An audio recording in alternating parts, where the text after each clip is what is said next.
Y bueno, pues siguiendo con temas judiciales, esta semana el exgobernador de Tamaulipas, Francisco Javier García Cabeza de Vaca, comunicó a través de sus redes sociales que la Interpol anuló la ficha roja que la Fiscalía General de la República había solicitado para detenerlo. La autoridad mexicana ha acusado a Cabeza de Vaca de presunta delincuencia organizada y operaciones con recursos de procedencia ilícita. Por eso, la Fiscalía no tardó ni 24 horas en responder, señalando como falso el comunicado de la Interpol, aunque reconoció que se suspendió efectivamente la ficha roja por un amparo solicitado por García Cabeza de Vaca, pero asegura que esta no se ha eliminado, la ficha roja. El exgobernador reviró a la Fiscalía y publicó en redes sociales un escrito de la Interpol donde confirman que la notificación de esta ficha roja fue eliminada de su sistema. Y vale la pena hacer memoria de este particular caso,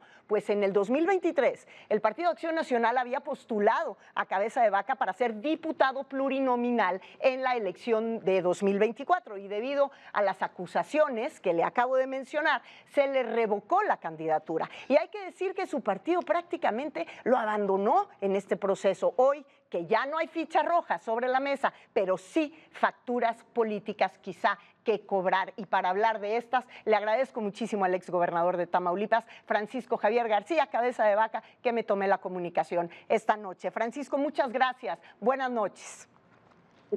¿Cómo te va, Mónica? Buenas noches, con el gusto de saludarte y gracias por la invitación. Y bueno, pues efectivamente, ahora resulta que la Fiscalía General de la República quiere confundir a la población en general, la sociedad en general mexicana, diciendo que no es real una ficha roja. A mí lo que me llama la atención, Mónica, si me permites, es primero que nada que no demostró ningún documento. Yo considero que para cada dicho, pues tiene que haber algún documento que demuestre alguna afirmación o alguna negación. Y en ningún momento han podido ellos documentar absolutamente nada. Pero vale la pena, si me permites, recordarle a tu teleauditorio cómo se originó esto.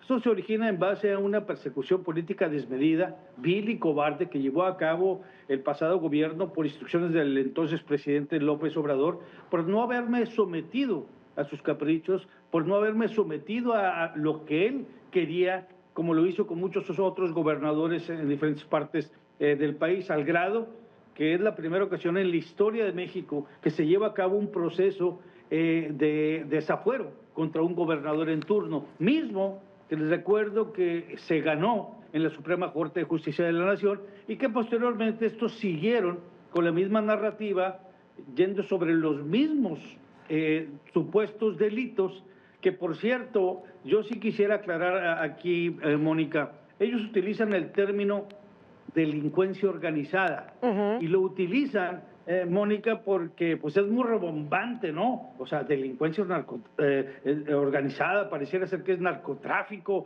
pareciera ser que es organizaciones criminales. No, el término delincuencia organizada está contemplado en el Código Penal de la Federación, y que esto quiere decir que cuando 3 personas o más se juntan y cometen un delito, es delincuencia organizada. ¿Qué crees?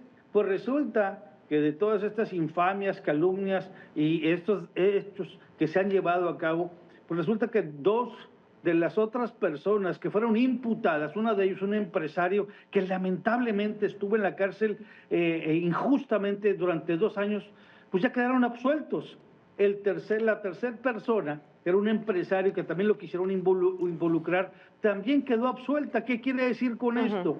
Que no tienen caso, que ya se les cayó el caso, ya no saben qué hacer. A ver, por eso, permíteme, exgobernador, en tu caso, ¿cuál es la situación judicial en este momento? En este momento les he ganado las instancias, todas las instancias, falta la ratificación del colegiado, pero por otro lado le pedí a mis abogados internacionales que dieran a conocer cuál es la situación que prevalece, mandaron toda la información.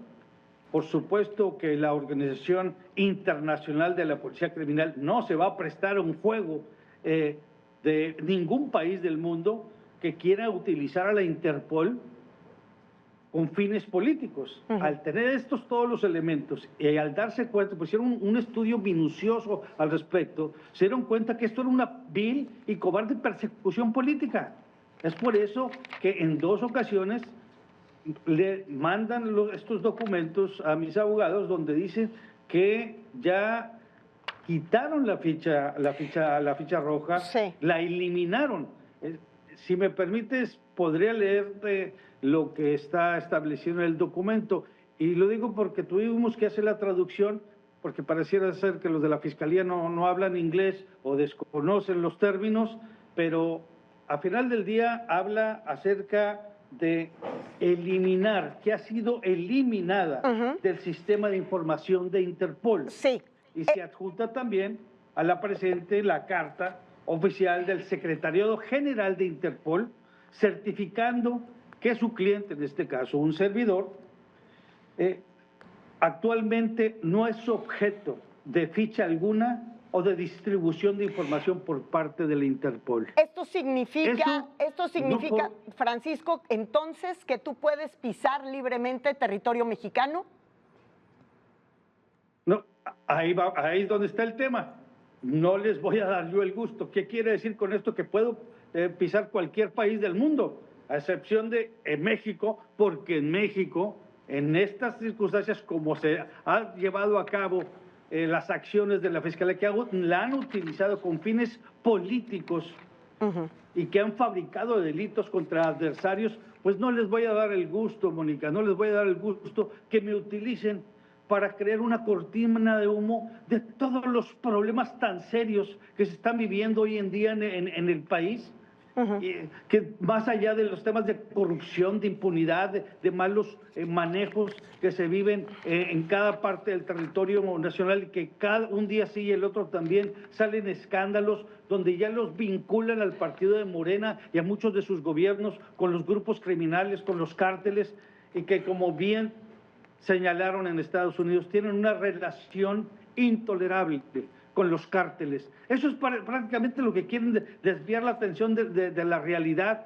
el no hacer ver lo que ha estado pasando en Sinaloa, lo que está pasando en estados como Tamaulipas, como Michoacán, como Morelos, gran parte del territorio nacional, sí, Tabasco, en fin, donde hay vínculos directos de los grupos criminales con la política de Morena, y donde está documentado que no solamente adquirieron recursos, sino que Morena pasó de ser un partido político, Mónica, a convertirse en una organización criminal.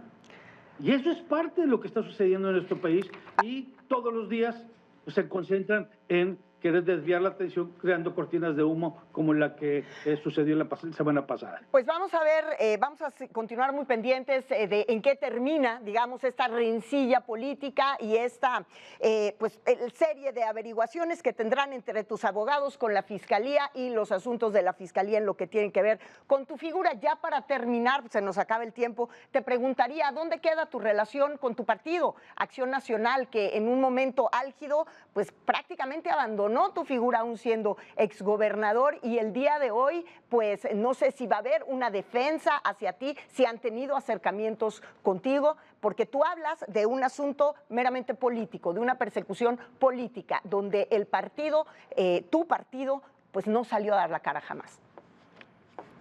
Fíjate que sí salieron a dar la cara, donde se vio una ausencia de participación cuando Morena utilizó este comunicado de la Fiscalía diciendo que había una ficha roja.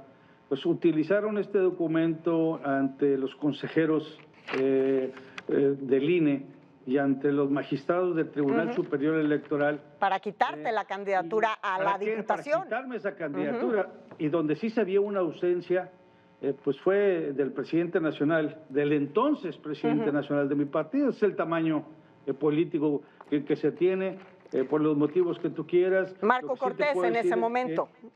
En ese momento, Marco Cortés. La primera ocasión en la historia, Mónica, si me permites, del INE, antes IFE, que violan 2 suspensiones definitivas. Sí. Eso jamás se había visto. Ahora pareciera ser que es el deporte favorito. Ya están a contentillo. cuando hay algo que les conviene, sí aplican la ley y respetan los amparos, pero cuando no, simplemente hacen caso omiso de ellos. No estuvo ahí presente, no vimos cómo Marco Cortés debió de haber actuado, pero lo que sí te puedo decir es que hoy en día traigo el respaldo no solamente del presidente nacional de mi partido, Jorge Romero, sino de los senadores y diputados que han estado muy activos. Te recuerdo que soy consejero nacional vitalicio de mi partido, del Partido Acción Nacional. Pero más allá de dimes y diretes, Mónica, yo déjame decirte algo, no hay arma más poderosa en política que la verdad misma. Y es precisamente lo que queremos que salga a relucir, la verdad de todo, de lo que ha estado pasando, no solamente en esta persecución en mi contra, sino los vínculos que tiene Morena con el crimen organizado, los gobernadores que ya pasaron de ser narcogobernadores a narcogobernadores terroristas. ¿Por qué? Porque son parte de las estructuras criminales que hoy en día Estados Unidos ha señalado y decretado como organizaciones terroristas. Ahí los quiero ver. Falta mucho que vamos a ver en torno a estos temas y que pague quien tanto daño le ha hecho a nuestro país, porque no solamente entregaron sus estados, estos gobernadores, entregaron lo más sagrado que tenemos después de la vida los mexicanos, que es nuestra libertad y nuestra seguridad. Pactaron con el crimen organizado y ahí están las consecuencias que estamos pagando hoy en día. Pues muchísimas gracias por esta comunicación. Vamos, por supuesto, a seguir pendientes de este caso y pues nada, te agradezco esta comunicación. Francisco Javier García Cabeza de Vaca, exgobernador de Tamaulipas.